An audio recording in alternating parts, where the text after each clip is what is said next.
ನಮಸ್ಕಾರ ಎಲ್ರಿಗೂ, welcome to ರಶೂಸ್ ಅಡಿಗೆ ಮನೆ. ಇವತ್ತು ಮಾಡ್ತಾ ಇರೋಂಥ ರೆಸಿಪಿ ಚಿಕನ್ ಕಬಾಬ್. ಇದಕ್ಕೆ ಬೇಕಾಗಿರುವಂಥ ಸಾಮಗ್ರಿಗಳು: ಕರಿಬೇವು ಸ್ವಲ್ಪ, ಪುದೀನ ಸ್ವಲ್ಪ, ಕೊತ್ತಂಬರಿ ಸೊಪ್ಪು ಸ್ವಲ್ಪ, 1 ಸ್ಪೂನ್ ಖಾರದ ಪುಡಿ, ಅರ್ಧ ಸ್ಪೂನ್ ಶುಂಠಿ ಪೇಸ್ಟ್, 1 ಸ್ಪೂನ್ ಬೆಳ್ಳುಳ್ಳಿ ಪೇಸ್ಟ್, 1 ನಿಂಬೆಹಣ್ಣು, 1 ಮೊಟ್ಟೆ, अर्धा kg skin out chicken, Teju chicken kebab powder, 1 spoon cornflour. ಮೊದಲು ಮೊಟ್ಟೆನ ಬೀಟ್ ಮಾಡ್ಕೊಳ್ಳೋಣ. ಒಂದು 5 ನಿಮಿಷ ಮೊಟ್ಟೆನ ಚೆನ್ನಾಗಿ ಬೀಟ್ ಮಾಡಿಕೊಂಡು ಬೆಳ್ಳುಳ್ಳಿ ಪೇಸ್ಟು, ಶುಂಠಿ ಪೇಸ್ಟ್, ಕರಿಬೇವು, ಪುದೀನ, ಕೊತ್ತಂಬರಿ ಸೊಪ್ಪು ಮಿಕ್ಸ್ ಮಾಡ್ಕೊಳ್ಳೋಣ.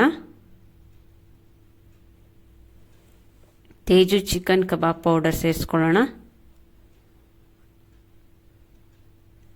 ಖಾರದ ಪುಡಿ, ಕಾರ್ನ್ಫ್ಲವರ್ ಮಿಕ್ಸ್ ಮಾಡಿ ಎಲ್ಲನ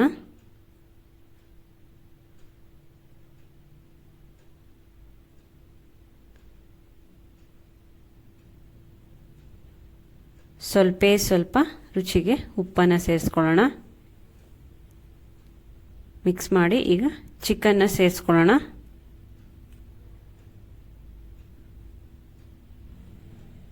ಎಲ್ಲ ಕಡೆ ಮಸಾಲ ಹಿಡ್ಕೊಳ್ಳೋ ಥರ ಚಿಕನ್ನ ಮಿಕ್ಸ್ ಮಾಡ್ಕೊಳ್ಳೋಣ. ಮಿಕ್ಸ್ ಆದ ನಂತರ ಅರ್ಧ ಹೋಳು ನಿಂಬೆಹಣ್ಣು ರಸನ ಸೇರಿಸ್ಕೊಳ್ಳೋಣ. ಮಿಕ್ಸ್ ಮಾಡಿ ಅರ್ಧ ಗಂಟೆ ಮ್ಯಾರಿನೇಟ್ ಮಾಡೋಕ್ಕೆ ಬಿಡೋಣ. ಸ್ಟವ್ ಆನ್ ಮಾಡಿ ಎಣ್ಣೆನ ಕಾಯೋಕ್ಕೆ ಬಾಣಲಿ ಇಟ್ಟಿದೆ. ಆಲ್ರೆಡಿ ಯೂಸ್ ಮಾಡಿರೋ ಆಯಿಲ್ನ ಯೂಸ್ ಮಾಡ್ತಾಯಿದ್ದೀನಿ. ಎಣ್ಣೆ ಕಾದ ನಂತರ ಒಂದೊಂದೇ ಚಿಕನ್ ಪೀಸಸ್ನ ಎಣ್ಣೆಗೆ ಬಿಡೋಣ.